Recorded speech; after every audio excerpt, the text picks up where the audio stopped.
Ukraine और रूस के बीच जारी जंग को 2.5 महीने से ज्यादा वक्त हो गया। इस दौरान कभी रूस का पलड़ा भारी रहा, कभी यूक्रेन ने उसके हमलों का मुंह तोड़ जवाब दिया।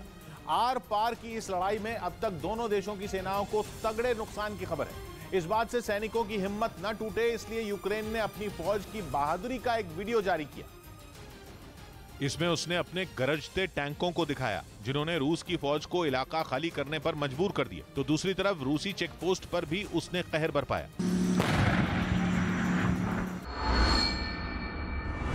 इसके बाद उसमें कुछ रूसी टैंक नजर आए, जिनकी अहमियत यूक्रेन के फौजियों ने कबाड़ के बराबर कर दी। उनमें एक भी टैंक चलने की हालत में नहीं बचा। साथ ही जमीन पर आमने सामने की लड़ाई में रूसी सैनिकों को धूल चटाने के लिए उनके फौजी गोलियों की बौछार करते दिखाई दिए।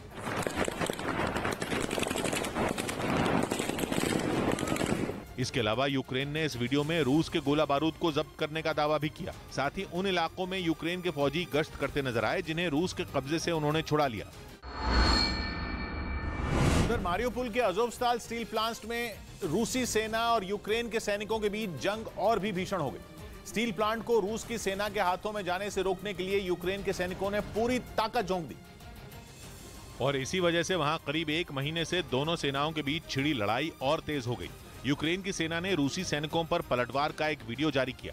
यूक्रेन की सेना के मुताबिक रूस के सैनिक एक दीवार के पीछे छिपकर स्टील प्लांट की इमारत के बेहद नजदीक पहुंच गए। उनका मिशन स्टील प्लांट से बाहर निकलने वाले रास्तों को बंद करने का था, लेकिन जैसे ही रूस के सैनिक दीवार के पास दिखाई दिए, यूक्रेन की सेना की तरफ से बमबारी शुरू कर दी गई। वहां धमाका होते ही रूस का एक सैनिक भागता हुआ दिखाई दिया।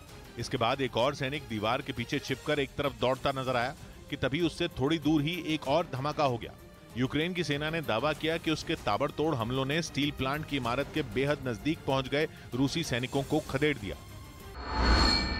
उधर यूक्रेन से जारी जंग के बीच यूरोप के देश लात्विया में नेटो देशों की सेनाओं ने जमकर अभ्यास किया। बताया गया कि यह सैन्य अभ्यास फिनलैंड और स्वीडन के सैनिकों को ट्रेनिंग देने के लिए किया गया, जिसमें स्पेन, जर्मनी और इटली के सैनिकों ने उन्हें जंग लड़ने की ट्रेनिंग दी। सामने आई तस्वीरों में कई जवान टैंकों पर सवार होकर दुश्मन के हमले से बचने का तरीका सीखते नजर आए। टैंकों पर मोर्चा संभाले सैनिकों ने पहले तो टारगेट सेट किया और फिर एक साथ उन पर ताबड़तोड़ गोलाबारी की।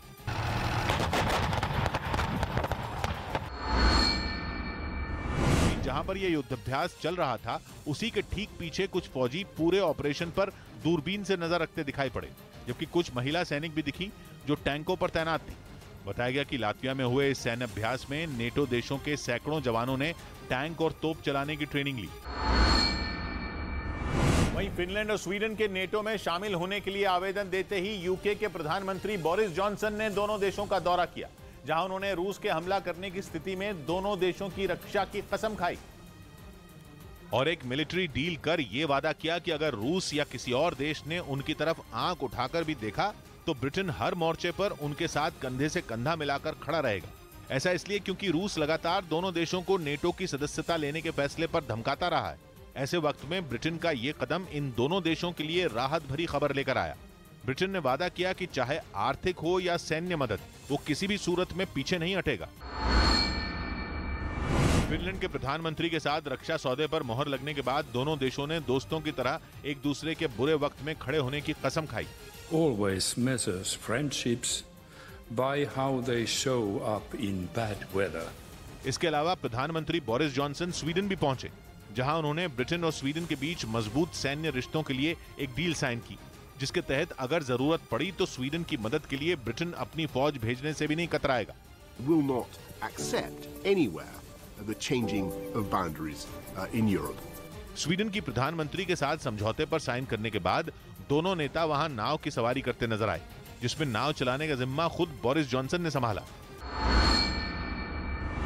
उधर रूस ने यूक्रेन पर अपने ताकतवर मिसाइल सिस्टम इस्कंदर से हमले तेज कर दिए, जिसका वीडियो भी उसने जारी किया। हालांकि ये नहीं बताया गया कि ये हमले किस जगह से किए गए और इन हमलों में यूक्रेन के किन शहरों को निशाना बनाया गया। लेकिन जो वीडियो जारी किया गया उसमें कंट्रोल रूम से हमले का आदेश मिलते ही रूसी सेना के जवान जंगल के बीच घास फूस की मदद से ढककर छिपाए गए इस्कंदर मिसाइल सिस्टम को हमले के लिए तैयार करते दिखे और सभी तैयारियां पूरी होने के बाद टारगेट को लॉक कर एक के बाद एक कई मिसाइलें दागी गईं, जो पेड़ों के बीच से निकलकर आसमान को चीरती हुई दुश्मन के ठिकाने की ओर उड़ान भरती नजर आईं। रूस ने इस्कंदर से दागी गई गाइडेड मिसाइलों के जरिए यूक्रेन की सेना के कई अहम ठिकानों को तबाह करने का दावा किया। इस बीच डेली मेल की एक रिपोर्ट में दावा किया गया कि डॉनबास इलाके में रूस की सैन्य टुकड़ी पर यूक्रेन ने हमला कर उसे जबरदस्त नुकसान पहुंचाया। अपने इस दावे को साबित करने के लिए उसने कुछ तस्वीरें भी जारी की, जिनमें रूस की एक या दो नहीं बल्कि 58 फौजी गाड़ियां नजर आईं, जिनमें कई टैंक भी शामिल थे। वहां से एक वीडियो में तो फौजी गाड़ियां और टैंक नदी के किनारे ऐसे बिखरे दिखे मानो खिलौने हों। दावा किया गया कि रूस की इस भारी भरकम टुकड़ी ने जानबूझकर नदी के रास्ते को चुना। रूसी फौज नदी को पार कर पूरे शहर को घेर लेना चाहती थी, लेकिन उनकी इस रणनीति पर यूक्रेन का प्लान भारी पड़ गया। जैसे ही रूसी टुकड़ी वहां पहुंची, यूक्रेन ने धमाका कर उस पुल को ही उड़ा दिया जिससे वो नदी पार करने की जुगत में थे, जिसकी वजह से रूसी टैंक और बख्तरबंद गाड़ियां तहस नहस हो गईं। इनमें उस वक्त पुल पर मौजूद कुछ टैंक तो पानी में भी समा गए। बताया गया कि यूक्रेन ने वहां एक घर में जबरदस्त विस्फोटक इकट्ठा किया हुआ था, जिसके फटते ही वहां तबाही मच गई। यूक्रेन की सेना ने रूसी फौज के टैंकों पर ताबड़तोड़ हमले कर उन्हें तबाह करने का दावा किया। सबूत के तौर पर उसने हमले का एक वीडियो भी जारी किया, जिसमें कुछ सैनिक एक जंगल के बीच छिपते नजर आए। वहीं जैसे ही वो छिपे, उनके पास से 2 टैंक गुजरते दिखाई दिए। बताया गया कि ये रूसी सेना के टैंक थे जो यूक्रेन के जवानों की तलाश कर उन पर हमले कर रहे थे। सब कुछ रूसी फौज के मुताबिक ही चल रहा था, लेकिन तभी वो हुआ जिसकी उन्हें उम्मीद नहीं थी। जंगल में हथियारों के साथ छिपे यूक्रेन के सैनिकों ने उनके टैंकों पर बमबारी कर दी। जैसे ही उन्होंने हमले किए, टैंक से धुआं निकलता दिखाई दिया। यूक्रेन ने दावा किया कि उसने अपने इस हमले में रूस की सेना को भारी नुकसान पहुंचाया। यही नहीं, उसने पुतिन के कुछ फौजियों को भी मार गिराने की बात कही। हालांकि ये हमले किस इलाके में किए गए, इसकी जानकारी उसकी तरफ से नहीं दी गई। यूक्रेन के एक रेडियो चैनल ने रूस के सैनिकों पर लोगों को निशाना बनाने का आरोप लगाया। उसने इसे साबित करने के लिए एक वीडियो भी जारी किया, जिसमें यूक्रेन के कई इलाकों से निकलने की कोशिश में लगे लोगों पर गोलियां बरसती सुनाई पड़ी। यही नहीं, कुछ जगहों पर तो बम धमाकों का दावा भी किया गया। आरोप है कि रूस के सैनिकों ने लोगों की कारों पर अंधाधुंध फायरिंग की, जिसकी गवाही दी उनकी बिगड़ी सूरत ने। कार के चारों तरफ गोलियों के निशान नजर आए तो कुछ के अंदर खाली कारतूस भी दिखाई दिए, जिसके बाद वहां मौजूद लोगों ने किसी तरह भागकर अपनी जान बचाई। А потім десь, напевно, числа з 6-го вже по Ірпіню було. यूक्रेन के रेडियो चैनल के मुताबिक रूसी फौज के निशाने पर वो लोग थे जो यूक्रेन से बचकर निकलने की कोशिश में थे। जैसे ही उन्हें इस बात का पता लगा, उनकी गाड़ियों पर बेतहाशा गोलीबारी शुरू हो गई। यहाँ तक कि उनके सूने पड़े घरों तक को रूस ने नहीं बख्शा। वहां भी जबरदस्त तबाही देखने को मिली। दावा किया गया कि कुछ जगहों पर रूसी सैनिकों ने सड़क पर खड़ी कारों को इकट्ठा कर आग के हवाले कर दिया, जिसके बाद वहां केवल उनके ढांचे ही बाकी बचे।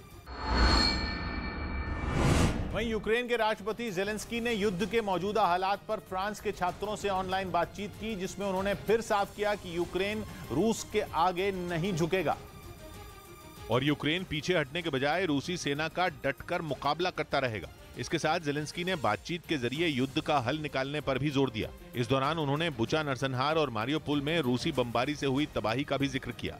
यूक्रेन का आरोप है कि इन 2 इलाकों में आम लोगों की बेरहमी से हत्या कर दी गई थी। यहाँ तक कि मासूम बच्चों और महिलाओं को भी नहीं बख्शा गया। इतना ही नहीं, ज़ेलेंस्की ने यह भी माना कि यूक्रेन के कई इलाकों पर पुतिन की सेना का कब्जा हो गया, जबकि जंग के दौरान कई जगहों पर रूस की फौज को मुंह की भी खानी पड़ी। उन्होंने कहा कि अब युद्ध तभी खत्म होगा जब उन्हें वो सब मिल जाएगा जो उनका है। मतलब ये कि युद्ध अभी लंबा चल सकता है, क्योंकि रूस का फोकस अब बातचीत पर नहीं बल्कि पूर्वी यूक्रेन पर है, जहां उसकी सेना बमों और मिसाइलों से ताबड़तोड़ हमले कर रही है, ताकि ज़ेलेंस्की झुकने पर मजबूर हो जाए। इस बीच मारियोपोल के अज़ोवस्ताल में फंसी यूक्रेन की सेना के कमांडर ने इलॉन मस्क से अपील की कि वो उनके लोगों को बचा लें।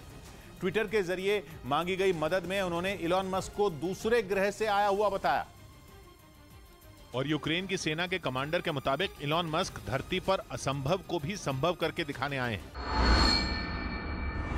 यही वजह है कि उन्होंने मस्क से मारियोपोल के लोगों को बचा लेने की अपील की। यूक्रेन के कमांडर ने इलॉन मस्क से गुहार लगाई कि वो अज़ोवस्ताल स्टील प्लांट में फंसे लोगों को निकालने में मदद करें।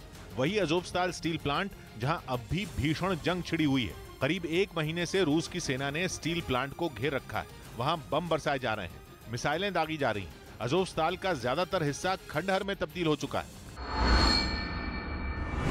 अज़ोवस्ताल स्टील प्लांट ही मारियोपोल का वो आखिरी हिस्सा है जहां रूसी सेना अब तक कब्जा कर पाने में कामयाब नहीं हो पाई है। और इसकी वजह यूक्रेन के वो सैनिक हैं जो स्टील प्लांट के अंदर छिपकर रूसी सेना से मुकाबला कर रहे हैं।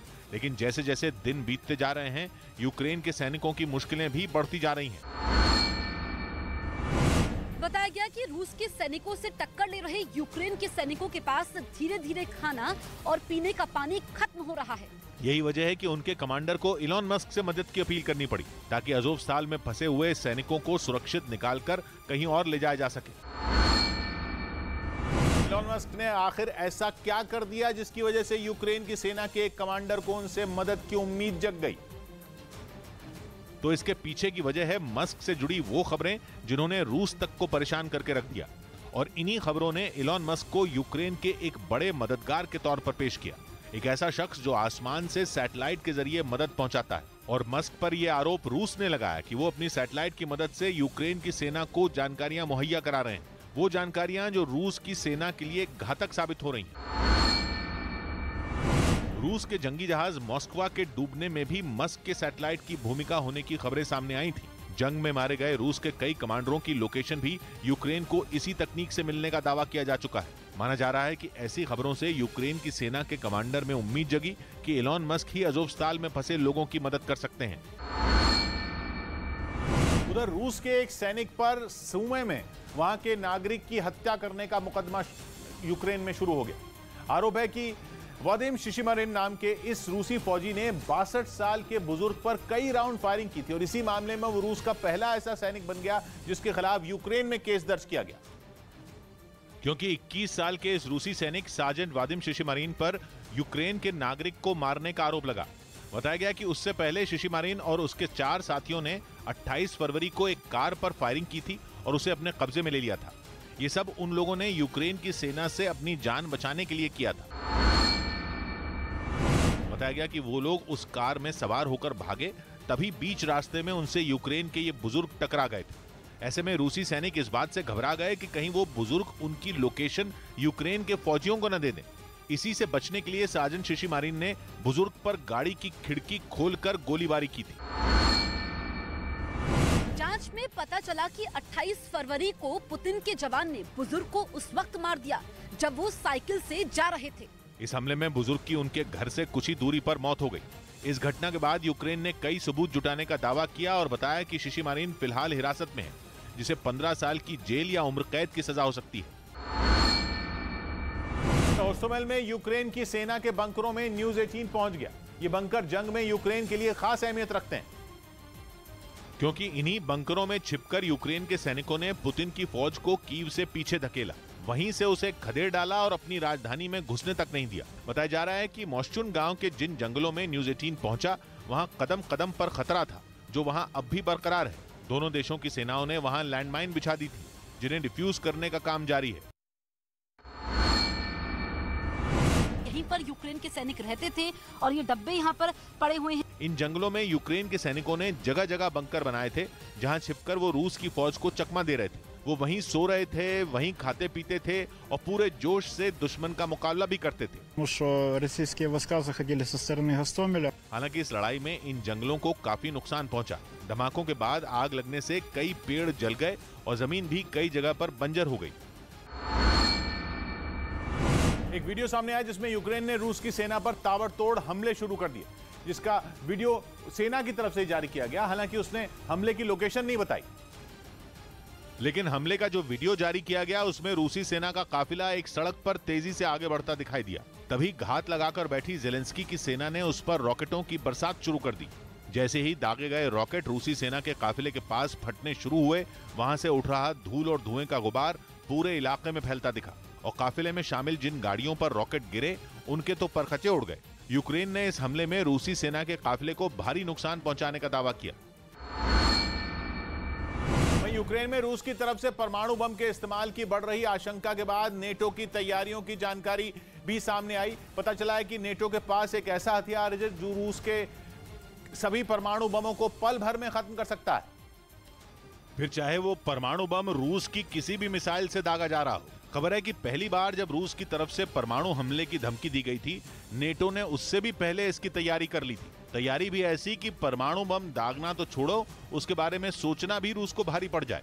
नेटो ने तैयारी कर ली है दुनिया के सबसे खतरनाक डिफेंस सिस्टम से रूस पर पलटवार की। अमेरिका की लॉकहीड मार्टिन बनाती है ये डिफेंस सिस्टम, जिसका नाम है एजिस वेपन सिस्टम।